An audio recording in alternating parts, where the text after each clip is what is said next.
Idan an yi suspending national ID card ɗinka to wannan bidiyon naka ne, domin ko a cikin wannan bidiyon zan faɗa muku waɗansu dalilai guda 5 da suke sa ake suspending national ID card ɗinku daga aiki kai tsaye. Mutane da yawa sun mun ƙorafin cewa an yi suspending national ID card ɗinsu, ya za a yi su gyara wannan matsalar. A cikin wannan bidiyon zan faɗa muku dalilan da yasa hakan take faruwa, kuma in faɗa muku ya kuma magance wannan matsalar cikin sauƙi.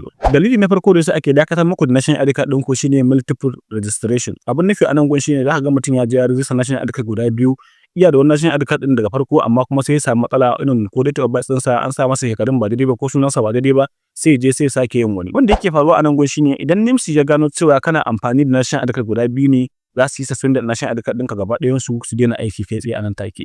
Wanda hakan yakan jawo muku matsaloli da yawa, wanda a ƙa'ida ma idan aka kama ka kai wannan abun ka karya dokar ƙasa ne, sai an hukunta ka da sauransu. Dalili na biyu da hakan take faruwa shine mismatch of details. Abin nufi a nan gun shine za ta iya kasancewa details ɗin da yake jikin national ID card ɗinka ba shine a jikin BVN ɗinka ba, kuma ba shine a jikin SIM card ɗinka ba.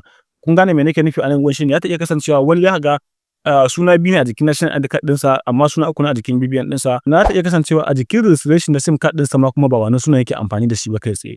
Wanda idan NIMC suka gano wannan abun, sukan iya dakatar maka da national ID card ɗinka daga yin aiki a nan take har sai ka je ka gyara waɗannan matsalolin. Dalili na uku da yasa ake dakatar muku da national ID card ɗinku daga yin aiki shine fraud or criminal investigation. Abin nufi a nan gun za ta iya kasancewa ka yi amfani da national ID card ɗinka wajen yin damfara a yanar gizo ko kuma wani abu makamancin wannan, ko kuma ya kasance ba a sanin ka ba wani ya yi amfani da details ɗinka na national ID card ɗinka ya ɗan yi wata damfara ko wani abu na da ya saba dokar ƙasa ko wani abu makamancin wannan.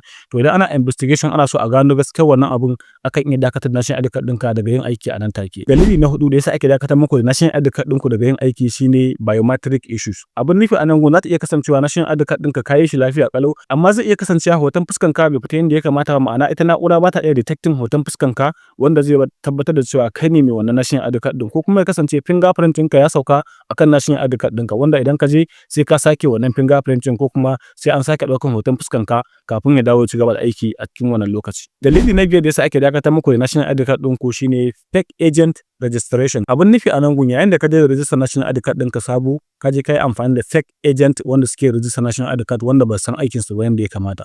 Kun sun yi maka wani abun ba daidai ba, da hakan zai sa NIMC office su yi detecting kuma su gane wannan abun, sannan su dakatar da wannan national ID card ɗin daga yin aiki kai tsaye, wanda sai ka je ka yi gyara shi ma kafin ka samu damar yin haka. Wa'annan sune dalilai guda 5 da yasa ake dakatar muku da national ID card ɗinku. To menene solution akan wannan?